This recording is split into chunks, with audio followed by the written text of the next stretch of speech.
Halo, selamat pagi pemirsa. Berjumpa lagi dengan saya di program Malang Live, dan pagi ini kami akan membahas dari hasil liputan khusus kami, yakni soal bagaimana upaya pemerintah untuk eliminasi TB pada 2030. Dan hadir di studio saat ini adalah Mbak Baiti Ihsanita. Ya, betul. Betul Mbak ya? Betul. Panggilannya Mbak Betty. Betty. Panggilan populernya Mbak Betty. Beliau ini adalah seorang relawan yang mendampingi pasien TB RO, resistensi obat. Betul. Nah, pagi ini kita akan ngobrol-ngobrol bagaimana kisah dibalik cerita-cerita Mbak Betty sebagai seorang pendamping. Tentu saja ada suka dan dukanya, dan kami berharap dan mendorong cerita-cerita ini bisa meningkatkan kesadaran masyarakat untuk membantu mengeliminasi TB pada 2030 sesuai Kepres tahun berapa itu ya? Bisa dibaca di sini. Iya. Oke, Mbak Betty, apa kabar hari ini?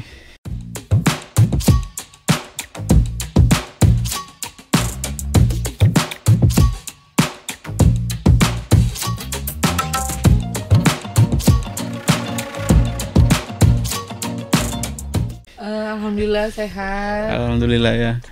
Sehari-hari seharusnya di rumah sakit ya? Iya, sehari-harinya di rumah sakit dari Senin sampai Kamis.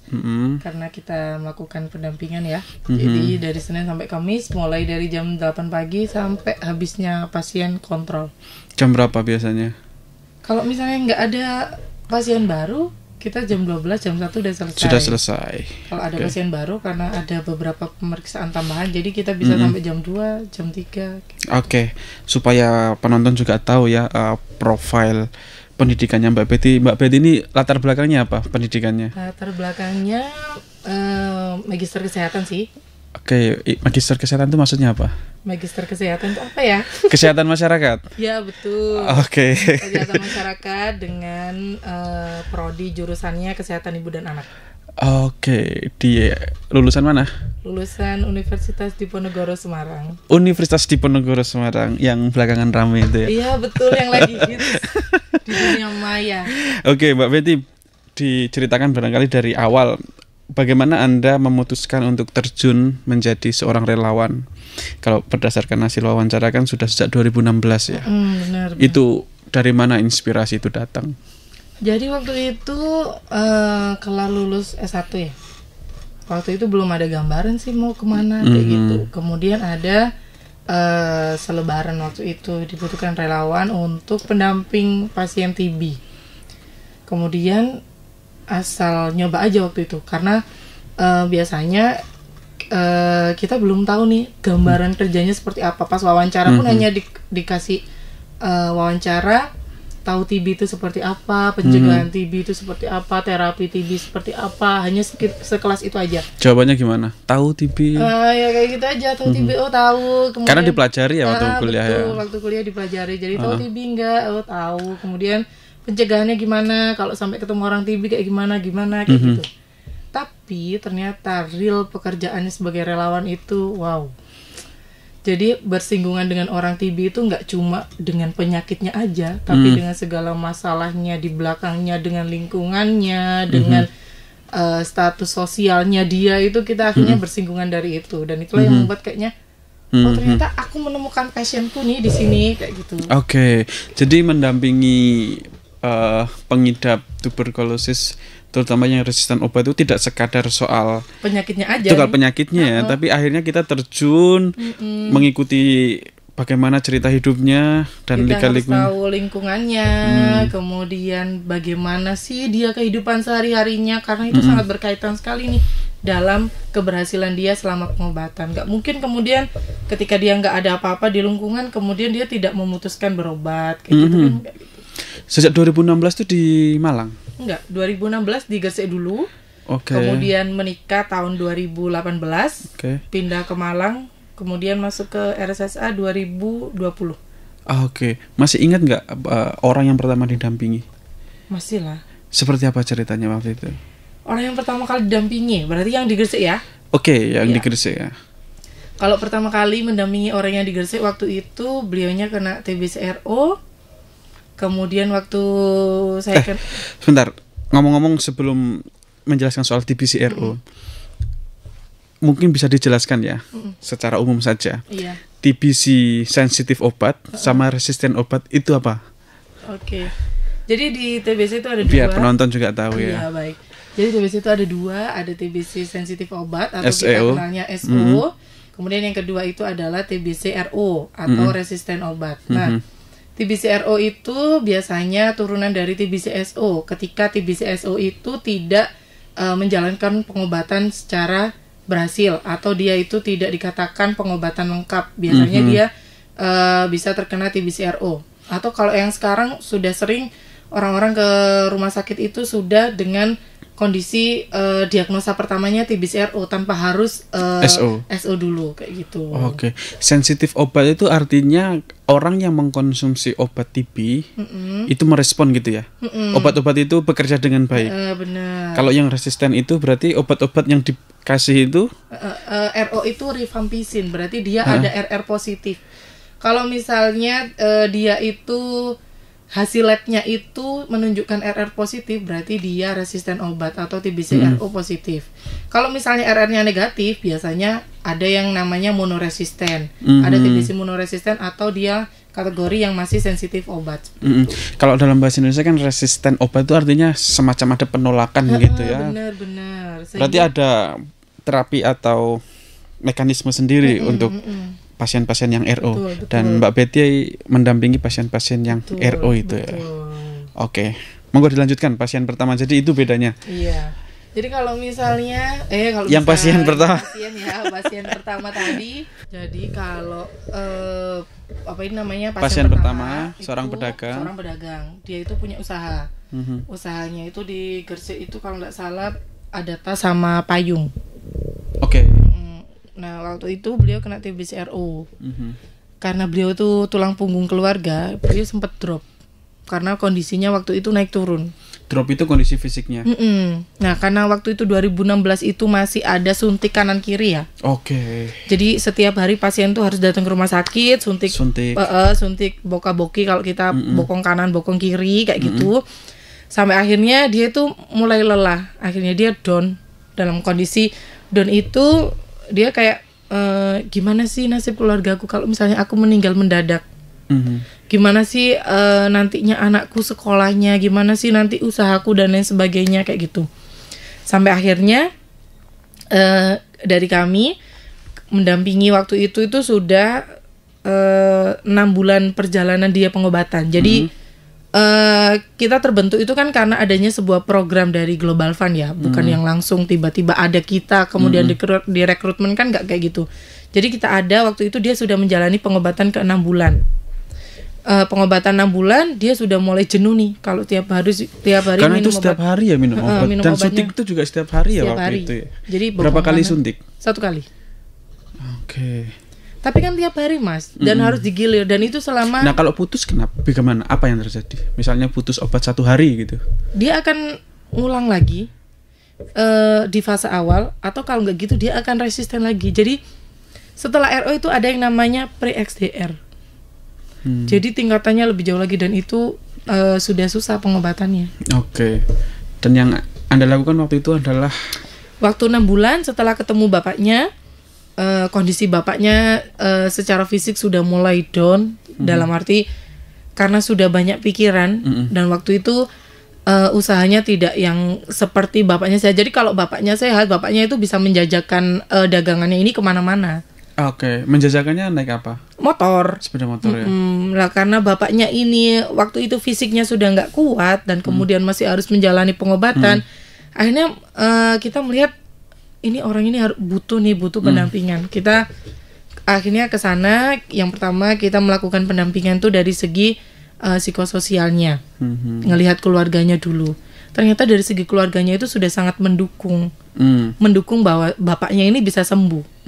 Cuma karena mungkin bapaknya ini kepala keluarga, sehingga bapaknya itu pikirannya kemana-mana. Padahal aslinya dari istrinya, dari anaknya itu sudah sangat mendukung. bapak sembuh aja. Jadi setiap bapaknya itu ngambil obat dan bapaknya itu suntik, itu ada anak atau kalau nggak istrinya yang nganter. Jadi bapaknya itu nggak sendirian. Ya. Jadi dukungan dari keluarganya itu sudah oke. Tapi memang karena mindset bapaknya ini sebagai kepala keluarga, beliaunya itu kepikiran anaknya, kepikiran usahanya. Ada kekhawatiran. Betul. Seperti itu ya, wajar ya sebagai kepala keluarga. Sempat bapaknya itu akhirnya masuk ke rumah sakit karena kondisinya menurun, itu sempat dirawat 3-4 harian lah di sana karena harus transfusi darah. Nah, setelah itu kita melakukan nggak cuma melakukan pendampingan juga. Waktu itu kita sempat mengumpulkan recehan dari para donatur untuk bapak ini. Biaya apa untuk biaya? Kehidupan sehari-hari. Oke, karena kalau obat gratis ya? Iya, obat TB itu gratis. Baik itu SO maupun RO itu semuanya gratis. Oke, berarti iuran itu untuk bantu kondisi bantu. ekonomi di rumah. Iya, benar. Karena waktu itu bapaknya sampai cerita sebenarnya memulai usaha itu nggak dari keluarga, tapi pinjam. Oke, pinjam modal. Betul, dan setiap bulan itu harus membayar gitu loh, Mas. Entah itu 2,5 juta, kalau nggak salah saya ingatku 2,5 juta itu harus mahal ya? Kayak kur ya. Oke. Ya kayak gitulah, intinya ada pinjam modal kayak gitu. Setiap bulannya harus bayar antara 2,5 juta, 2 juta apa 2,5 juta gitu. Oke, tapi sebetulnya yang Mbak Betty lakukan sebagai seorang pendamping waktu itu lebih ke apanya? Apa lebih ke keluarganya supaya mendukung yang pasien atau semacam memberikan semangat ke pasien supaya tidak putus berobat? Jadi yang dilakukan yang pertama setelah kita lihat ke keluarganya, kemudian kita ke pasiennya. Bahwasannya waktu itu tidak hanya dia aja nih yang berobat, ada banyak pasien yang berobat. Oke. Tapi ada yang Anda mengatakan itu ya? Tujuannya untuk memotivasi. Karena dari beberapa pasien, ada pasien itu yang dia itu harus ke rumah sakit sendiri, tidak dapat dukungan dari keluarga. Kemudian ada efek samping sampai harus ngamar MRS masuk rumah sakit tuh dia sendiri.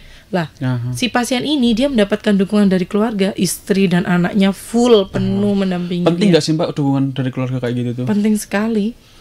Karena psikologis pasien itu tergantung dari itu menurut saya.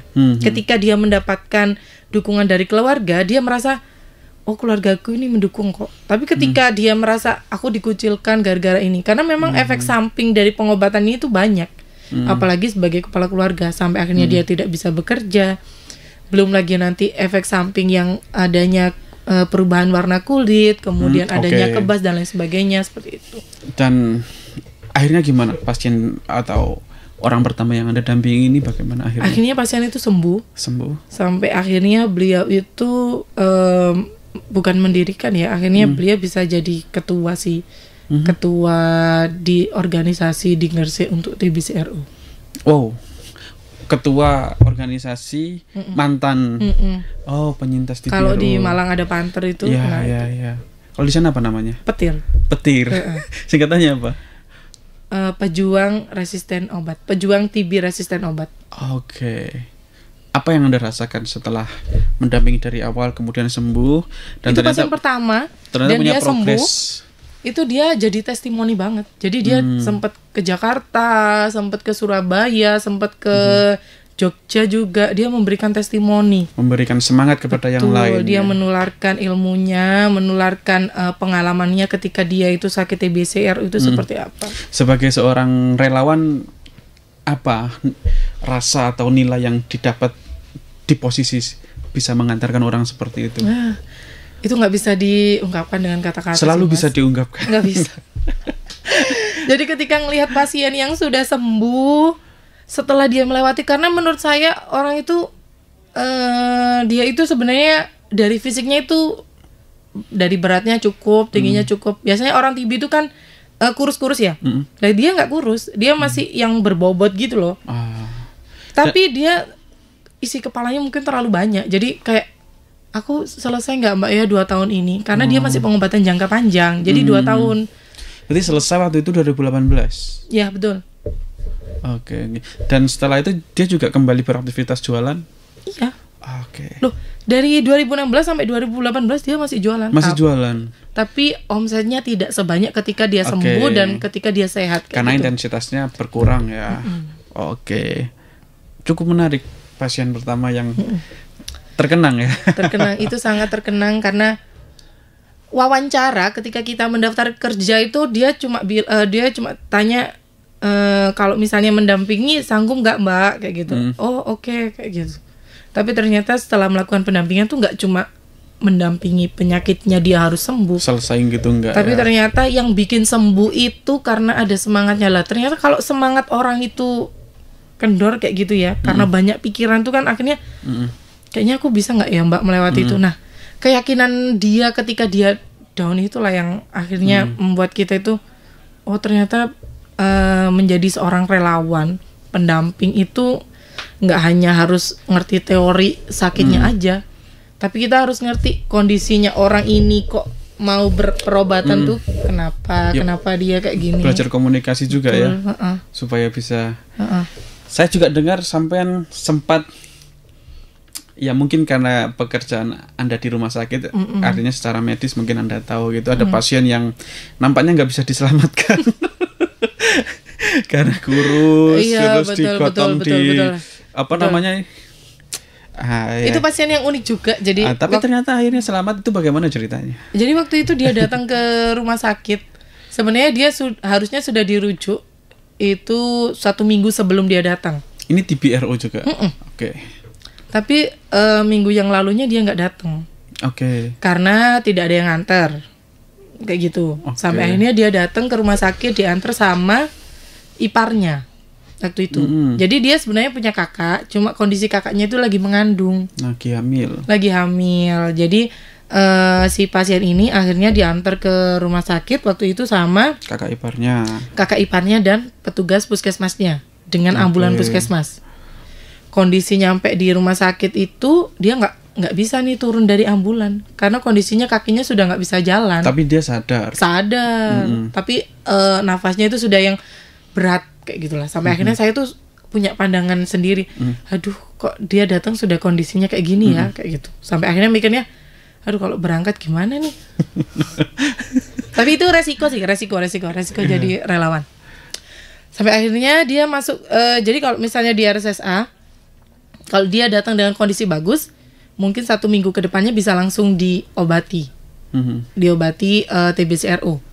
Tapi karena dia datang ke RSSA itu dengan kondisi yang tidak bagus, sehingga dia harus perbaikan kondisi dulu, atau kita nyebutnya ada perbaikan KU dulu. Akhirnya dia MRS. KU itu apa? Kondisi umum. Jadi dia harus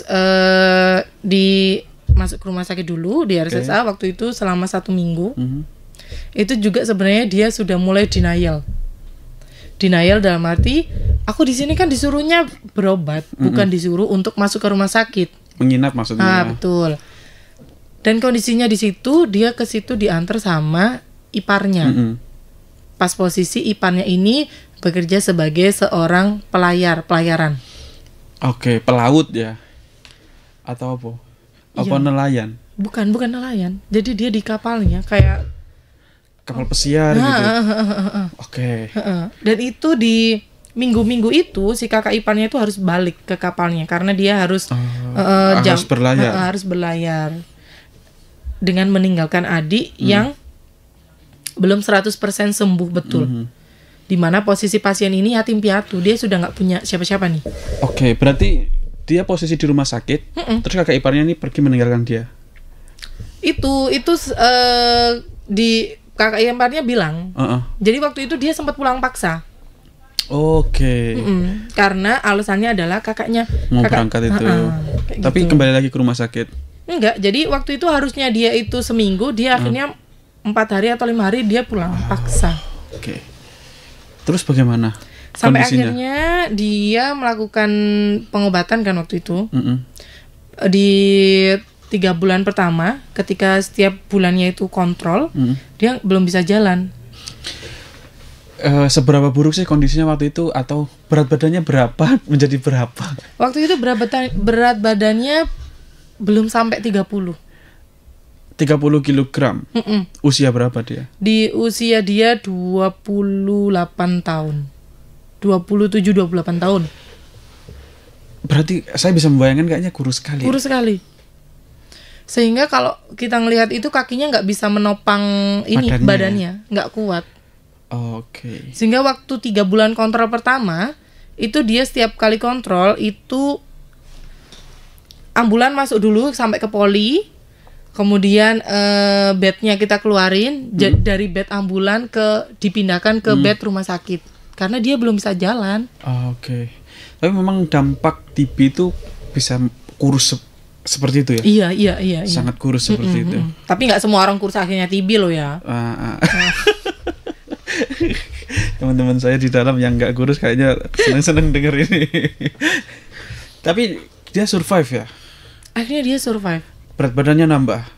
Akhirnya dia sembuh di berat badan 42 atau 43 kilo. Oke. Itu dalam jangka waktu? 18 bulan. 1,5 tahun. Dan artinya ketika pulang ke rumah, yang waktu itu pulang paksa itu, kan kakaknya lagi hamil. Dia yatim piatu, nggak ada. Gimana kondisi di rumah? Kakaknya bisa ya merawat atau sampai mendampingi waktu itu? Sempat mendampingi ke sana, sempat kita kunjungan ke rumah 2 kali. Jadi setelah dia pulang paksa itu, dia itu sempat nggak kontrol itu di bulan ke-4 atau bulan ke-5. Sampai akhirnya dari rumah sakit kan bilang, ini ada apa pasien ini kok nggak datang kontrol. Akhirnya kita ke sana, kita ke rumahnya, kita ngelihat kondisinya. Ternyata dia itu kondisi kamarnya itu cukup pengap gitu ya, nggak ada ventilasinya gitu. Ventilasinya sangat minimalis sekali, sehingga kalau kita ngelihat ya dari kita itu akhirnya tergugah.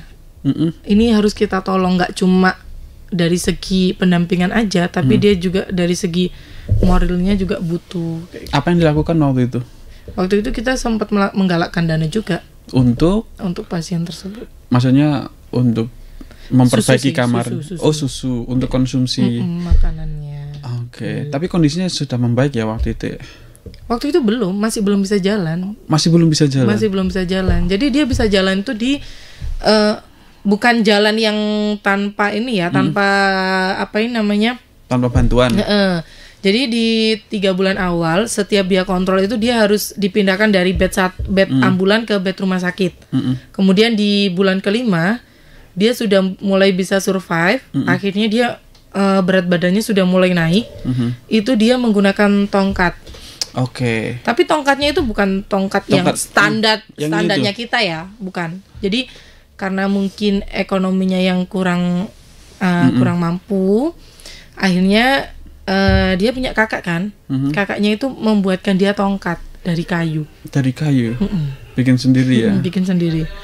Hampir menyerupai si tongkat yang punya standar medisnya itu kan, kayak gitu. Jadi hampir sama. Tapi gitu. Endingnya dia sembuh ya? Akhirnya dia sembuh. Sekarang kondisinya gimana?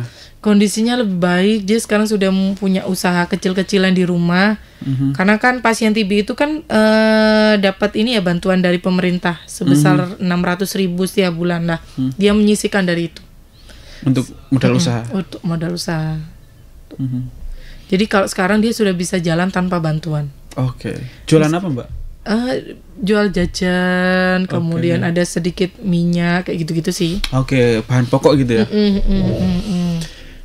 Oke, itu tadi cerita-cerita yang cukup inspiratif, dan pada akhirnya mereka juga bisa survive dan lebih baik dari kondisi sebelumnya ya. Jadi yang nggak bisa jalan kemudian bisa jalan, berat badan bisa naik, itu menjadi satu, kalau jadi pendamping tuh menjadi wow, bisa ternyata ya. Yang awalnya datang tuh menurut kita kayak ya sudahlah, kayak nggak punya kesempatan, ternyata ya Allah itu memberikan kesempatan sampai akhirnya dia bisa survive lagi, kemudian bisa yang namanya hidup normal lagi tanpa bantuan apapun lagi. Bisa mandiri. Betul. Saya juga mau dengar bagaimana cerita-cerita kegagalan yang sampean alami. Ini juga perlu diceritakan ke penonton supaya orang tahu gitu loh, bahwa memang selalu ada perjuangan di balik semua yang ingin dicapai ya gitu. Pasti juga ada ketika masa-masa sulit, masa-masa gagal. Boleh diceritakan yang mana gitu? Karena sampean pasti punya banyak cerita. Bukan masa gagal sih Mas, lebih ke masa akhirnya ketika kita mendampingi itu ada ngerasa takutnya berlebihan. Takut dari sisi keluarga, takut dari sisi pertemanan, takut dari sisi lingkungan. Sosial. Tuh. Takut apa sebenarnya? Dikucilkan gitu. Mendampingi pasien TBRO itu kan kalau misalnya tertular kita juga TBRO. Oke. Dan stigma di masyarakat terkait TBRO itu nggak semudah kita ngomong aja nanti bisa sembuh kok kayak gitu, nggak segampang itu. Jadi ketika beberapa orang tahu atau misalnya orang itu ngerti bagaimana resiko menjadi pendamping TBRO itu pasti jangan deket-deket lah, takutnya nanti tadi dari rumah sakit kemudian pulang bawa oleh-oleh.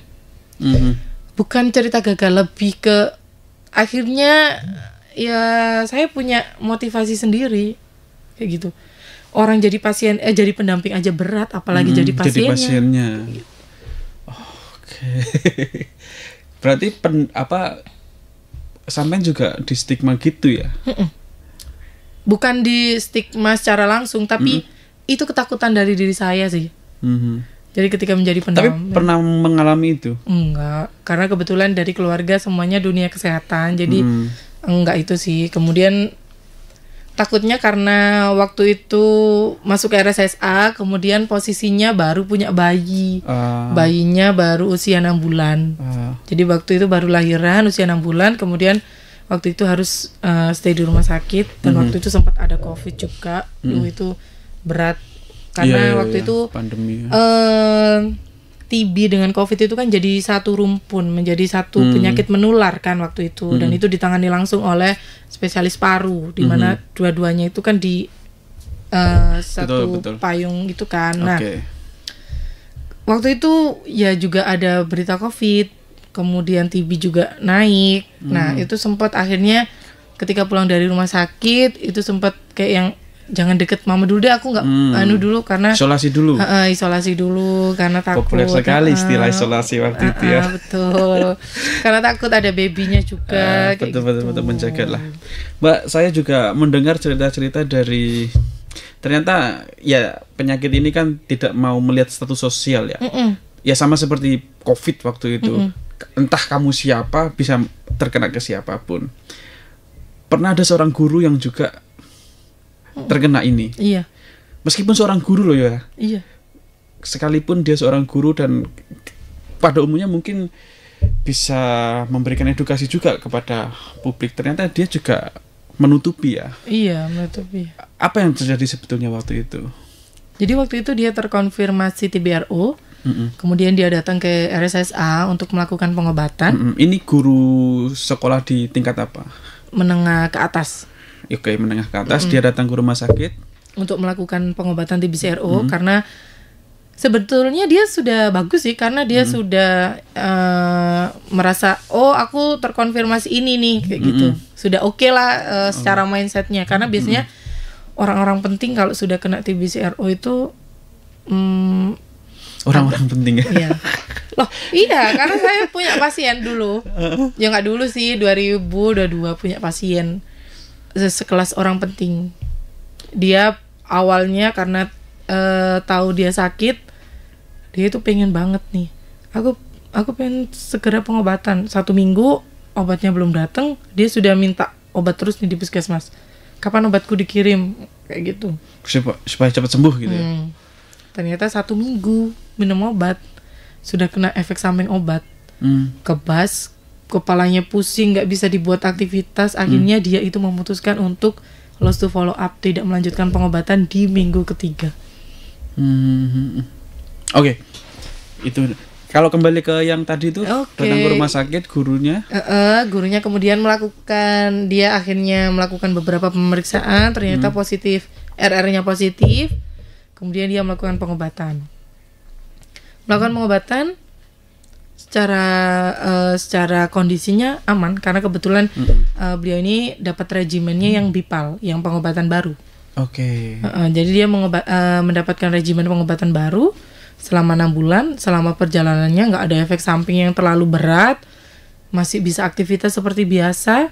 Namun dari kita susah mengakses di lingkungannya. Karena ketika mendeteksi satu orang positif tuberkulosis, Anda sebagai relawan sebetulnya harus menyelusuri ya, men-tracing orang-orang terdekatnya. Itu yang nggak bisa dijangkau. Nggak bisa dijangkau waktu itu. Karena apa nggak bisa dijangkau?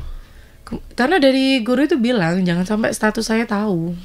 Jangan sampai status saya terbuka ke status pengobatannya ya, bukan status sosialnya, status pengobatannya. Bahkan ke keluarganya masa nggak tahu juga? Keluarga? Istri tahu. Oke. Hanya istri. Hanya istri yang tahu ya. Pada akhirnya nggak bisa ditelusuri dong? Enggak. Kita hanya pendampingan seperti biasa aja. Bagaimana kemudian meyakinkan bahwa Anda tidak tertular dari orang terdekat? Maksudnya orang terdekat? Iya kan, karena kita nggak tahu ya. Karena tidak bisa menelusuri tadi kan, kita nggak tahu dia tertular dari mana gitu kan. Terus gimana dong mengetahuinya? Nah, atau pertanyaannya begini, bagaimana kita bisa memastikan kalau orang itu tidak menularkan ke orang yang lain? Nah, itu belum bisa. Karena waktu itu sempat kita mintain dahak dari keluarganya aja nih, yang satu rumah. Mereka semuanya memberikan argumen bahwasannya enggak kok, saya nggak batuk, saya nggak ada gerges, saya nggak ada demam, jadi kayaknya nggak perlu deh mbak setor dahak atau nggak perlu deh kita ke puskesmas. Oke, intinya menolak gitu. Jadi kita belum sempat, kita cuma tahu satu pasien itu aja, itu pasien kita belum tahu apakah yang lainnya itu sudah ada atau belum. Jadi untuk pencegahannya, terapi pencegahan kita belum sempat masuk ke sana. Artinya ada kemungkinan orang-orang terdekatnya juga positif. Iya, mungkin. Ada kekhawatiran nggak sampean kalau tidak bisa berhasil mendeteksi orang-orang? Iya, harusnya lebih ke, karena sebenarnya kita itu by data ya. Ketika kita itu punya pasien TBRO, itu dari pemerintah itu sudah ada data, kontak serumahnya siapa, kontak eratnya siapa, itu kita sudah ada datanya. Tapi ketika kita tidak bisa memasukkan itu, berarti kan ya sudah. Sekalipun Anda sudah memberikan pemahaman, sudah tetap ditolak ya? Tetap ditolak. Karena orang penting tadi itu ya? Iya, betul. Kita nggak bisa masuk. Jadi kita punya data di situ bahwasannya yang sakit ya cuma pasien aja. Terkait kontak serumahnya, kontak eratnya apakah tertular atau tidak, kita nggak pernah tahu. Tapi guru sepenting apa sih? Atau dia pernah menjabat sesuatu gitu? Kayaknya dulu pernah menjabat. Mungkin kepala sekolah kayaknya dulu itu. Dia jabatan kepala sekolah itu sudah positif? Atau setelah tidak jadi kepala sekolah baru dia positif atau gimana? Waktu itu kayaknya kita rekod sih. Jadi waktu datang ke rumah sakit itu kita rekod dulu. Kerjanya di mana, alamatnya di mana, kemudian sempat ada kegiatan apa lagi. Jadi beliau bilang sudah pernah jadi kepala sekolah kayak gitu. Tapi sampai sekarang masih menjadi guru kayak gitu. Oke. Cuma kita nggak pernah tahu kesehariannya ya. Kita sudah sebagai pendamping selalu mengedukasi untuk memakai masker, meskipun pasien itu sudah terkonversi negatif. Oke, karena apa? Supaya nggak tertular lagi. Betul. Bisa tertular lagi ya? Bisa. Kan sudah ada kejadian pasien. Nggak ada antibodi yang terbentuk itu setelah, kan kalau COVID kemarin kan katanya kalau sudah kena terus bisa. Betul. Enggak. TB? Kalau positif ya positif lagi. Makanya ada pasien yang sampai 3 kali pengobatan, ya emang realitanya kayak gitu. Sulit ya. Oke, perlu hati-hati nih. Dari cerita yang ditulis di sini juga Mbak, ternyata tidak hanya orang penting juga ya yang menyembunyikan, orang yang nggak penting juga. Iyalah. Bahkan ada yang mau minta suntik putih. Iya betul. Apa yang sebenarnya terjadi? Suntik putih. Itu apa yang Ya itu pasien unik juga. Jadi sebenarnya dia itu sebenarnya sudah kehilangan orang tuanya sebenarnya. Salah satu orang tuanya. Apa hubungannya sama penyakitnya? Sama. Okay. Jadi penyakit orang tuanya sama penyakit dia itu sama. Berarti orang tuanya meninggal gara-gara TB. Iya betul. Orang tuanya meninggal gara-gara TB. Waktu itu orang tuanya kayaknya baru pengobatan berapa bulan, kena efek samping obat, kemudian dia meninggal. Sampai akhirnya dia mau melakukan pengobatan karena termotivasi orang tuanya yang meninggal. Jangan sampai jangan sampai aku meninggal seperti orang tuaku. Dia motivasinya tinggi waktu itu. Sampai akhirnya dia tuh sudah berjalan 8 bulan pengobatan. dia memang sudah berumur sih Mas. Jadi waktu dari awal datang tuh dia sudah ngomong nanti tahun ini saya nikah Mbak kayak gitu. Oh, pasien perempuan. Pasiennya perempuan. Berumur itu berapa? 24 lah ya kalau perempuan sekarang. Oke. Jadi dia pasien perempuan, terus habis itu di usia 24 tahun kayaknya 24 25 dia mau nikah. Nah, kebetulan dia dapat regimen LTR, regimen jangka panjang. Oke, long apa LTR singkatannya? Long apa ya lupa aku. Long tuberculosis regimen. Oke. Pengobatan jangka panjang itu adalah 24 bulan.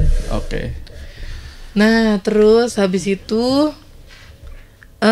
di terakhir setelah 8 bulan dia itu kan bulan ke-9-nya dia mau nikah. Nah, dia memang cantik Mas, cantik secara physically cantik banget lah pokoknya. Minum obat 5 bulan pertama belum ada efek samping. Masuk ke bulan ke-6 dia sudah mulai ada efek samping, perubahan warna kulit. Oke. Jadi kulitnya yang awalnya putih itu agak mulai kecoklat-coklatan, sudah agak kehitaman. Sampai akhirnya mau nikah. Mungkin karena nikah itu kan nggak yang tertutup ya, nikah kan terbuka nih. Mungkin ketika tamu-tamu datang takutnya pangling kok hitam gitu. Jadi akhirnya sebelum H-1 bulan dia nikah, dia sempat konsultasi dulu di kontrol terakhirnya. Konsultasi ke dokter, dok kalau misalnya saya suntik putih, kira-kira boleh nggak dok? Karena kebetulan sebulan lagi saya mau nikah. Atau kalau nggak gitu suntik vitamin C aja dok, kira-kira gimana dok?